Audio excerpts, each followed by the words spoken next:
peserta mata kuliah literasi digital dan kemanusiaan. Materi kali ini adalah konsep dasar artificial intelligence. Saya akan membahas beberapa konsep di dalam dunia kesehatan, pendidikan, dan transformasi. Artificial intelligence ini, seperti yang kita ketahui, bahwa ini adalah sebuah teknologi yang digunakan untuk menyelesaikan beberapa tugas-tugas atau beberapa automasi dan membutuhkan konsep-konsep tertentu. Nah, ini adalah definisi dari artificial intelligence yang saya ambil dan intisarikan dari buku yang saya baca. Dan seluruh konsep artificial intelligence ini bisa masuk ke berbagai aspek di kehidupan. AI juga punya subkategori.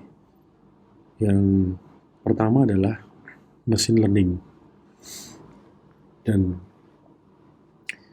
kategori berikutnya adalah deep learning. Mungkin Anda sering mendengar ya, machine learning dan deep learning. Deep learning ini sebuah konsep di dalam pendidikan, biasanya digunakan untuk berbagai aplikasi yang membutuhkan pengetahuan mendalam. Sedangkan dari buku lain saya mendapatkan definisi AI, yaitu is the science and engineering of making intelligent machine, especially intelligent computer program. Jadi seluruh kecerdasan itu dibuat menggunakan komputer program, atau luarannya adalah sebuah komputer program. Nah, pada gambar ini dijelaskan juga pada gambar di bawah ini ada learn from experience, ada recognize image, dan create perspective, di mana teknologi AI ini bisa membangun sebuah ekosistem berbasis kecerdasan buatan. Beberapa luaran yang dihasilkan oleh AI, pertama adalah perception, yang bisa kita mengetahui tren-tren terbaru, atau biasanya kita melihat isu-isu terbaru. Yang kedua adalah notification. Ketika kita membutuhkan sebuah notifikasi tentang apa yang pernah kita cari, tentang apa yang pernah kita butuhkan, maka itu adalah luaran dari AI. Kemudian ada suggestion, ada automation, prediction, prevention, dan situational awareness. Semua ini adalah luaran-luaran dari AI yang dibutuhkan atau sering kita dapatkan di sekitar kita. Kita bisa lihat ada implementasi pada industri 4.0. Tujuan dari AI pertama dari reasoning, ada automate learning, ada machine learning, hingga robotik dan general intelligence. Bahkan robotik ini merupakan satu produk dari artificial intelligence yang bekerja sama dengan perangkat keras dan digabungkan menjadi sebuah teknologi robotik. Inovasi yang terjadi saat ini pada pengembangan AI, ada conversational AI, di mana kita bisa melihat bahwa ada chatbot dan kedua ada recommendation engines. Recommendation engine ini ketika kita biasanya mencari pada situs-situs pencarian mobil, di situ akan terdapat pilihan-pilihan hingga kita mendapatkan rekomendasi mana yang tepat dengan pilihan kita dan lain sebagainya, hingga AI in health, care.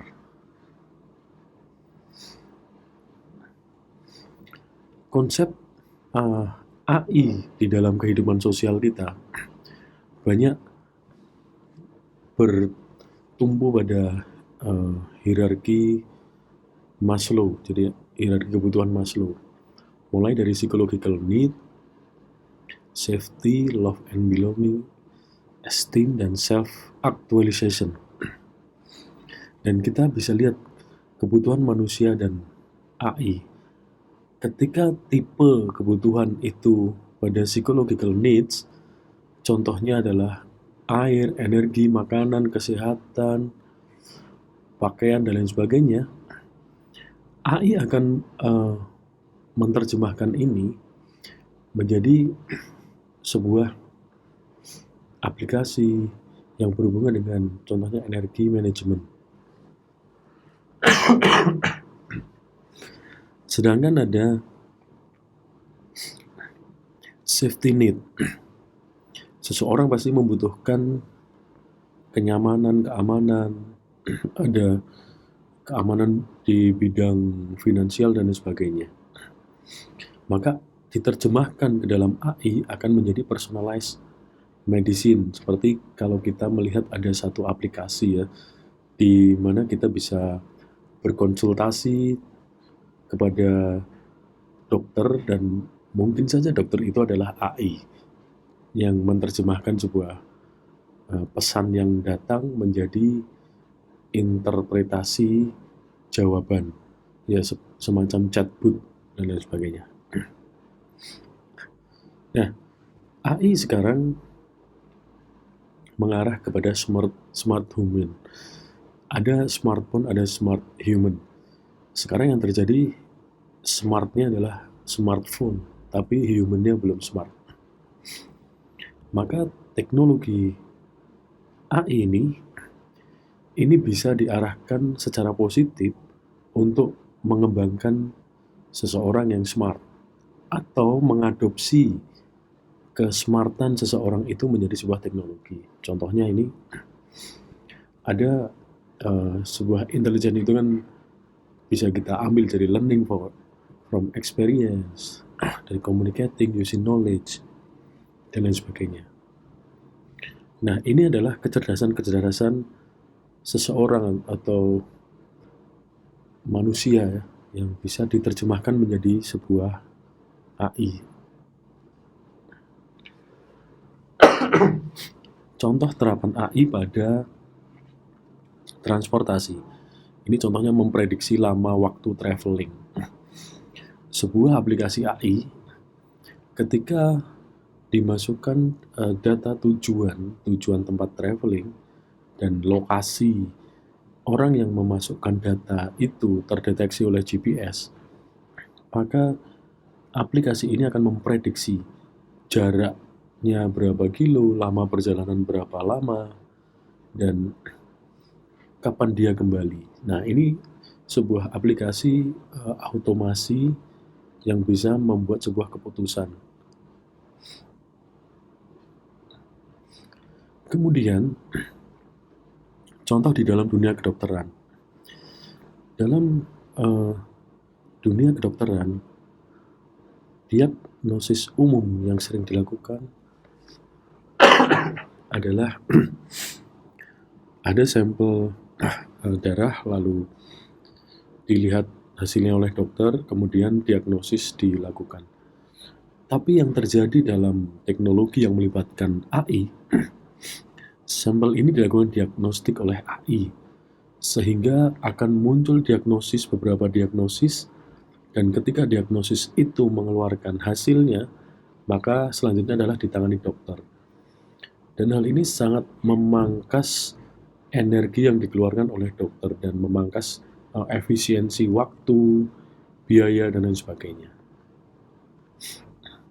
Ini salah satu contoh lagi diagnosa pada diabetes.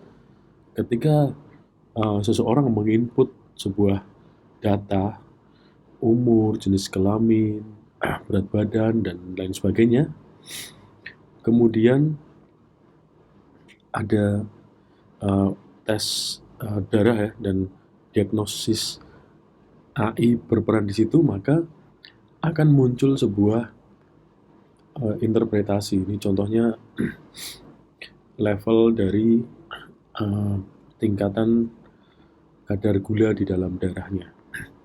Lalu ketika interpretasi itu muncul, maka selanjutnya adalah dokter yang memberikan sebuah keputusan. Nah, prinsip yang dipakai pada tes tadi itu adalah prinsip hierarki seperti ini.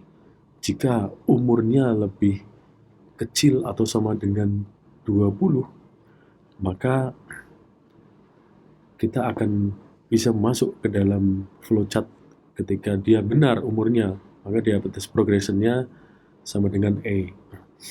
Atau jika umurnya lebih kecil atau sama dengan 30, berarti itu lebih besar dari 20. Maka diabetes progressionnya ketika benar itu A, dan lain sebagainya. Nah, prinsip ini dikonversi menjadi sebuah aplikasi berbasis AI yang bisa digunakan di dunia kedokteran. Nah, lalu penggunaan dalam media sosial, kita sering menemui namanya chatbot. Ya. Chatbot itu adalah sebuah konsep AI yang melibatkan machine learning dan deep learning. Ketika seseorang memberikan perintah atau kata kunci kepada chatbot, maka chatbot akan memproses, melakukan prediksi, kemudian dia memberikan hasilnya. Ya, seperti kalau di beberapa aplikasi yang saya gunakan itu adalah Telegram. Di situ banyak sekali chatbot yang bisa kita kembangkan atau digunakan. Nah, sedangkan untuk dunia pendidikan, ada arsitektur ekosistem kelas berbasis AI di dunia pendidikan. Bisa kita lihat ketika seorang guru membutuhkan peralatan mengajar pedagogical tools, di mana peralatan mengajar ini bisa diakses oleh beberapa tipe atau beberapa gaya belajar siswa. Misalkan ini ada gaya belajar visual, maka dia akan mengakses atau menganalisis sesuai dengan kepentingan gaya belajarnya masing-masing. Selanjutnya, ketika seorang guru di dalam sebuah pembelajaran membutuhkan kesiapan untuk mengembangkan AI, maka seperti buku yang telah saya baca, ini saya dapatkan dari intisari buku yang saya baca, ada framework ethical AI readiness. Contohnya, kita harus melakukan menyamakan persepsi ya tentang AI itu seperti apa. Lalu sampai akhirnya ada iterate. Jadi kembali ke step 1, apakah itu berjalan dengan baik dan sudah siap atau belum. Sedangkan instruksi pembelajaran hari ini, silahkan mencari bentuk inovasi AI di sekitar Anda. Silahkan Anda identifikasi bentuk seperti apa inovasi AI yang terjadi sesuai dengan apa yang tadi saya sampaikan. Lalu jabarkan konsep inovasi tersebut menggunakan framework seperti apa. Jelaskan automasi yang terjadi pada inovasi tersebut. Apa yang terjadi, misal itu adalah chatbot, berarti ada automasi terkait dengan sesuatu atau hal. Dan apa yang terakhir dihasilkan dari inovasi AI itu. Tuliskan dalam satu halaman A4 dan kirim ke link yang akan dibagikan ke grup. Baik, terima kasih. Ini sedikit tentang perkuliahan hari ini. Nah, semoga Anda bisa mempelajari AI sesuai dengan perkembangan di sosial masyarakat sekitar Anda dengan lebih baik. Terima kasih. Assalamualaikum warahmatullahi wabarakatuh.